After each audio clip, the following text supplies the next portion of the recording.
B पाठ तृतीय के प्रिय छात्रों, आज मैं फिर आपके सामने कुमार संभव के प्रथम सर्ग से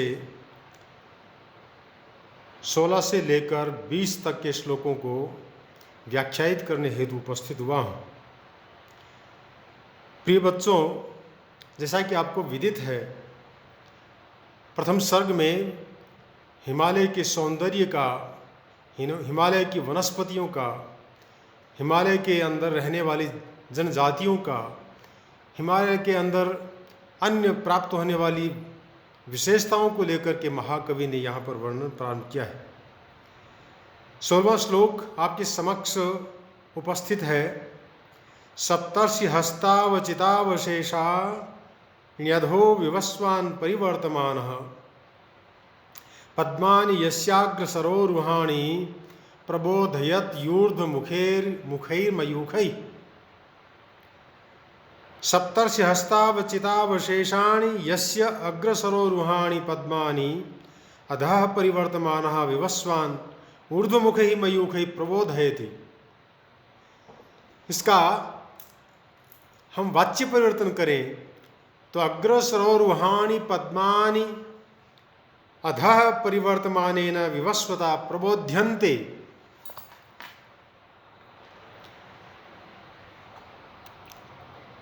अर्थात जिस हिमालय के ऊपर के सरोवरों में उत्पन्न और सप्तर्षियों के हाथों से चुनने पर शेष बचे हुए कमलों को नीचे भ्रमण करने वाला सूर्य अपनी ऊर्ध्वमुखी किरणों से विकसित करता है।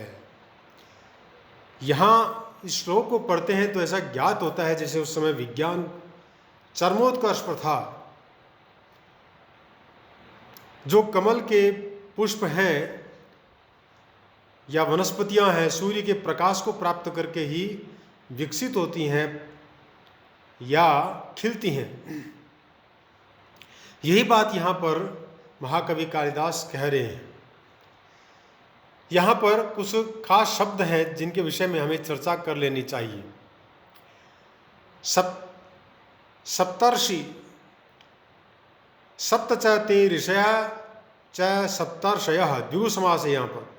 तेषाम हस्त ही अवचितेभ्यः, यहाँ पंचमी तत्पुरुष समास बन गया। अवशेषाणि इति, इस प्रकार से यह एक समास बनता है। अवचित शब्द का मतलब चुने हुए। अब उपसर्ग है ची धातु, ची चयने धातु होती है, उससे त प्रत्यय करने पर यह शब्द बनता है। अवशेषाणि, अवशेष बचे हुए। अब उपसर्ग पूर्वक शिश धातु को अच प्रत्यय करने पर यह शब्द बनता है।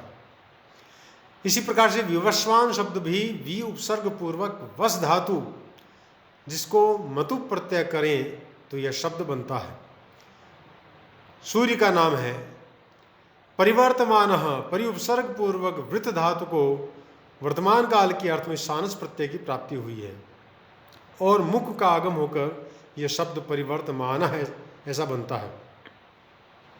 सरोरुह, सरसि रोहंती इति, सरोरुहाणि बहुवचन का रूप है, यानी तालाब में विकसित होने वाले, खिलने वाले जो पुष्प हैं यानी कमल।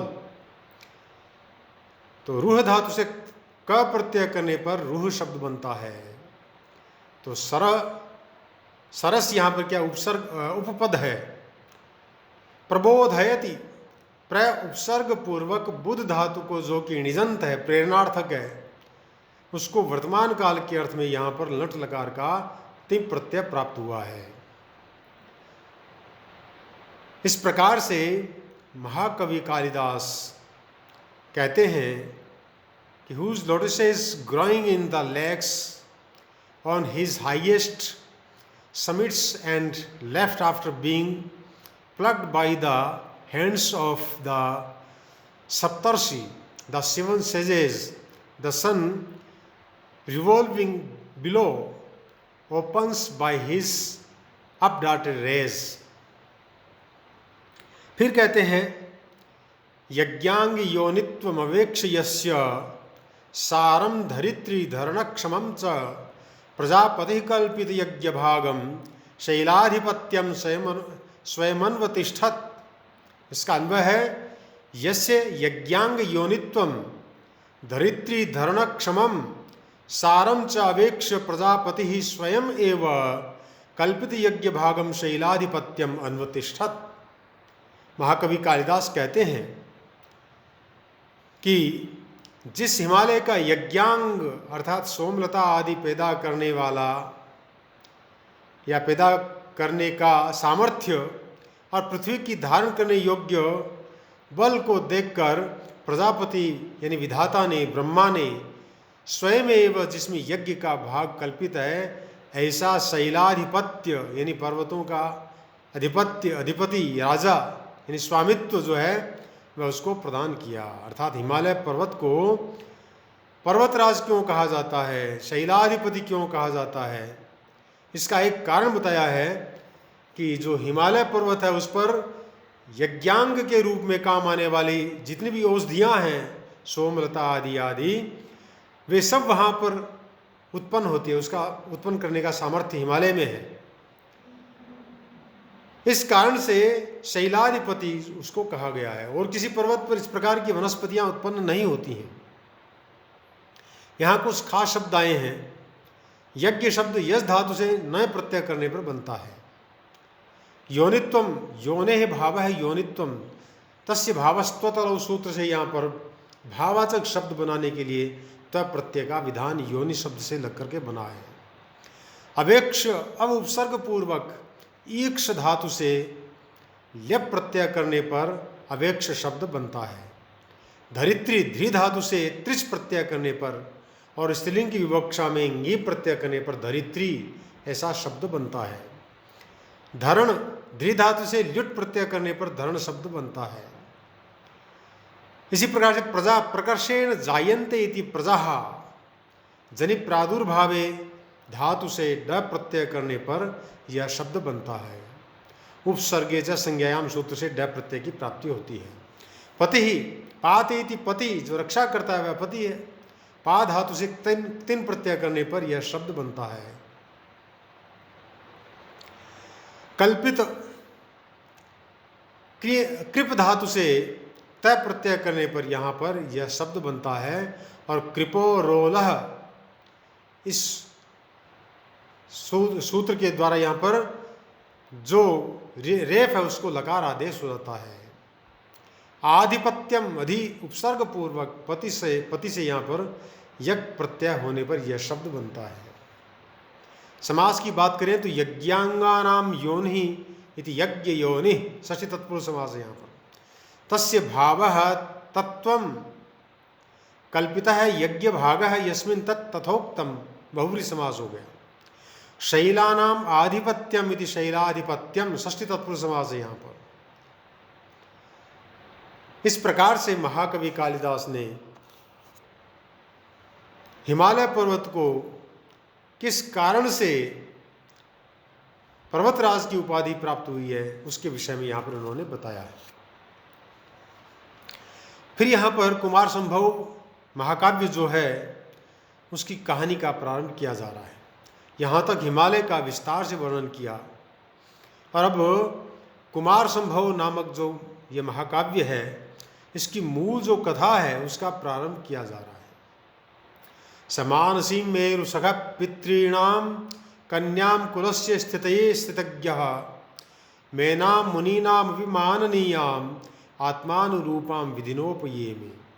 इसका अन्वय है मेरु सखा सह पितॄणां मानसीं मुनीनां मानसीनां आत्मानुरूपां मेनां कन्यां कुलस्य स्थितये विधिना उपयेमि।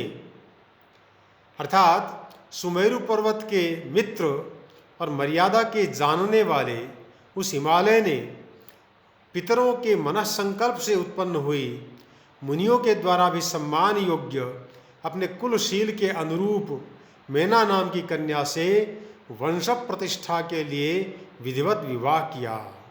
अर्थात पर्वतराज हिमालय ने विवाह किससे किया या उनकी पत्नी का नाम क्या है यह यहाँ पर बताया गया है कि मेना नाम की जो स्त्री थी जो गुणों में उनके अनुरूप थी उसके साथ में हिमालय का विवाह हुआ। यहाँ पर कुछ खास शब्द आए, उनके बारे में भी चर्चा कर लेनी चाहिए।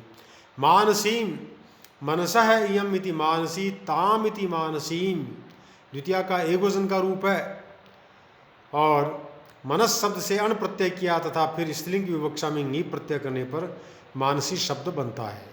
सखा, सखीन शब्द से, सखीन शब्द है स्त्रीलिंग का इन्नंत, उसमें टच प्रत्यय करने पर सखा शब्द बनता है। स्थितये, स्था धातु से 3 प्रत्यय स्त्रीलिंग की विवक्षा में यहाँ पर, और उसको चतुर्थी के एक वचन में स्थितये ऐसा बन जाता है। माननीयाम, मान धातु से अनियर प्रत्यय करने पर माननीया शब्द बनता है स्त्रीलिंग की विवक्षा में टाप प्रत्यय करने पर, और द्वितीय का एक वचन का रूप बनता है माननीयाम ऐसा। समाज की बात करें तो मेरो सखा इति मेरु सखा, मेरु यानी सुमेरु पर्वत का जो सखा है, मित्र है, षष्ठी तत्पुरुष समास है यहाँ पर। इस प्रकार से महाकवि कालिदास ने हिमालय पर्वत और मैना के विषय में यह बताया कि हिमालय पर्वत ने मैना के साथ में विवाह किया। फिर कह रहे हैं कालक्रमेणाथ तयोः प्रवृत्ते स्वरूप योग्ये सुरत प्रसंगे मनोरमं यौवनमुद्वहन्त्या गर्भो भवद्भूधर राजपत्न्यः। अथ कालक्रमेण तयोः स्वरूप योग्ये सुरत प्रसंगे प्रवृत्ते सति मनोरमं यौवनम उद्वहन्त्या भूधर राजपत्न्यः गर्भ अभवत्। अर्थात इसके पश्चात कालक्रम से उन अर्थात मैना और हिमालय का स्वरूप के योग्य रति संयोग होने पर मनोरम यौवन धारण करने वाली पर्वतों की राजा हिमालय की स्त्री मेनका गर्भवती हुई। अर्थात मैना और हिमालय के संपर्क से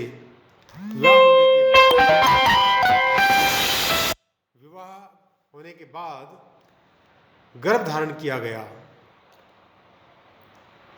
इसमें कुछ खास शब्द हैं, उनको भी जान लेना चाहिए। प्रवृत्ते, प्र उपसर्ग पूर्वक वृत्त धातु से क्ता प्रत्यय करने पर यह शब्द बनता है, सप्तमी का एक वचन का रूप है। योग्य, युज धातु से ण्यत प्रत्यय करने पर योग्य शब्द बनता है, जिसका सप्तमी के एक वचन में योग्य ऐसा शब्द बनता है। रि हल और ण्यत सूत्र के द्वारा यहाँ पर ण्यत प्रत्यय की प्राप्ति होती है। प्रसंगे, प्र उपसर्ग पूर्वक सम उपसर्ग पूर्वक गम धातु से ड प्रत्यय भाव के अंदर प्राप्त होने पर प्रसंग शब्द बनता है, सप्तमी का एक वचन का रूप है यह भी। मनोरमम, मनः रमयति इति मनोरमा, तम इति मनोरमम यानी सुंदर, मन को सुंदर लगने वाला, भाने वाला। मनस से रम धातु को अच प्रत्यय करने पर यह शब्द बनता है। यौवनम, यूनः भाव इति यौवनम, अण प्रत्यय यहाँ पर भाव के अर्थ में हुआ है। उद्वहन्त्या, उद उपसर्ग पूर्वक वह धातु से लंट लकार के अर्थ में यहाँ पर क्षत्रिय प्रत्यय हुआ है, नुम का आगम हुआ है, स्त्रीलिंग की विवक्षा में यहाँ पर नीप प्रत्यय की प्राप्ति हुई है, और उद्वहन्त्या यह शब्द बना है तृतीया के एक वचन में। भूधर, भुवम धरति इति भूधरा, धरती को धारण करने वाला। भू धातु से भूपद पूर्वक धृ धातु से यहाँ पर अच प्रत्यय हुआ है। भूधर राज्ञः पत्नी तस्याः भूधर राजपत्न्यः, इस प्रकार से यहाँ पर समास षष्ठी तत्पुरुष समास बन जाता है। आगे फिर कह रहे हैं असूत सा नाग वधूप भोग्यम मैनाक मंभो निधिबद्ध सख्यम क्रुद्धे विपक्षच्छिद वृत्र शत्रौ अवेदनाज्ञम कुलशक्षतानाम। सा नागवधूप भोग्यम अंभो निधि बद्ध सख्यम पक्षच्छिदि वृत्रशत्रु क्रुद्धेपि कुलिशक्षतानाम अवेदनाज्ञम मैनाकम असूत। अर्थात जिस हिमालय का वर्णन किया गया, जिसका विवाह मैना नाम की स्त्री के साथ में हुआ, जिसने उस संपर्क से गर्भ को धारण किया, आगे कह रहे हैं कि उस मैना ने नाग कन्याओं से विवाह करने वाले, सागर से सख्य यानी मैत्री जोड़ने वाले और पक्षों का छेदन करने वाले वृत्र शत्रु अर्थात इंद्र के क्रुद्ध होने पर भी वज्र के प्रहारों की वेदना को न जानने वाले मैनाक को जन्म दिया। यहाँ कुछ खास शब्द हैं। उपभोग्यम, उपसर्ग पूर्वक भुज धातु से ण्यत प्रत्यय करने पर यह शब्द बनता है। चजोह को घृण्य तो सूत्र द्वारा यहाँ पर कुत्त हुआ, अर्थात जकार के स्थान पर गकार आदेश हो गया है। मैनाकम, मैनकायः अपत्यम पुमान इति मैनाकः तम इति मैनाकम, ये द्वितीया का एक वचन का रूप है। तो यह शब्द ऐसे बना है। बद्ध, बंध धातु से तय प्रत्यय हुआ है, यहाँ पर नकार का लोप हो गया है। क्रुद्ध, क्रुद्ध धातु से यहाँ पर तय प्रत्यय कर्ता के अर्थ में प्राप्त हुआ है। पक्षच्छिदी, पक्षम छिनत्ति इति पक्षच्छिद, छिदिर विदारणे धातु है जिससे क्विप प्रत्यय करने पर यह शब्द बनता है। क्विप का सर्वापहारी लोप हो जाता है।